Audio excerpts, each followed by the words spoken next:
Now let's send it over to my co-host with the most, Josh, who's going to tell us what grinds his gears this week. Hello world, I'm Josh Smith, and here's what grinds my gears. You know what grinds my gears? Teachers' pets. Let me set this one up for you. I'm sitting in class yesterday, and the professor said she put her lecture on a jump drive, something she had never done before. Then she said that the computer in the class did not have a port to put the jump drive in, so the day's lecture would have to be cut a little short. Well, this kid in the front row tries to be a hero and asks if he could take a look at it. I instinctively burst out in protest with, "No, no!"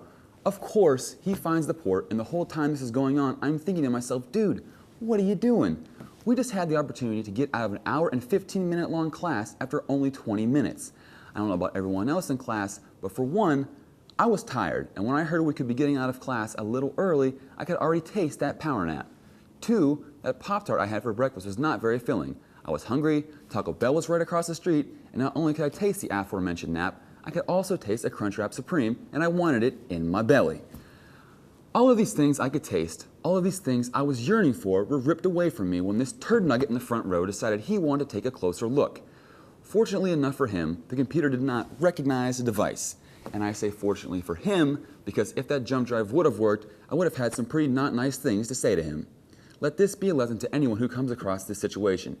If a professor doesn't know how to work the technology in the classroom, that's their problem. You just sit there and shut up, okay? You know what else grinds my gears? People who don't have cell phone etiquette. Now I could go on and on about my personal do's and don'ts of cell phone use, but for time's sake, I will stick to what has really grinded my gears this week. Speakerphone. I cannot stand people who use speakerphone when it is completely unnecessary to do so. It's bad cell phone etiquette. Now, say you're driving your car or you need to type something on a computer and talk at the same time, fine, speakerphone it up. What I don't understand is why people feel the need to use speakerphone when they are walking across campus or sitting at the lunch table or walking through the mall. Why? Why do people feel the need to put their conversation on blast when there's absolutely no reason for it? Why do people think that everyone around them wants to hear their entire conversation? Speakerphone users pay attention. They invented this part of the cell phone for a reason. It's called the earpiece. Oh, what's that, you ask? Let me show you. So you're walking through the mall chatting with your friend. Hey, what's cracking? Oh, not too much, how are you? Okay, stop. I'm not sure how your phone works, but on mine, there's this button, and it turns the speakerphone off. At this point, you raise your arm like so. Let me tell you, this works great. You'll still be able to hear the person you're talking to, the sound quality will be much better, and people want to punch you in the head. You know what else grinds my gears? People who hog the jukebox at the bars.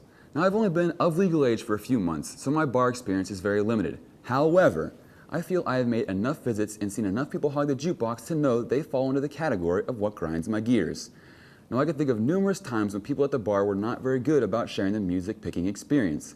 But like all my other topics, I will talk about my most recent endeavor. I was at BW3's a few nights ago, enjoying a drink or two.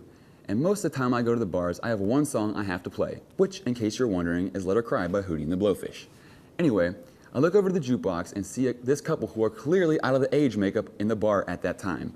I see them scrolling through the songs and I figure I will play mine after them. Well, these people stand at the box for 15 minutes, and I am beginning to get a little peeved. I'm thinking either they can't find the song they like, or there are going to be a couple of putzes and play more than a handful of songs. Well, they were a couple of putzes and ended up playing some stuff that no one really wanted to hear. You know, old people stuff.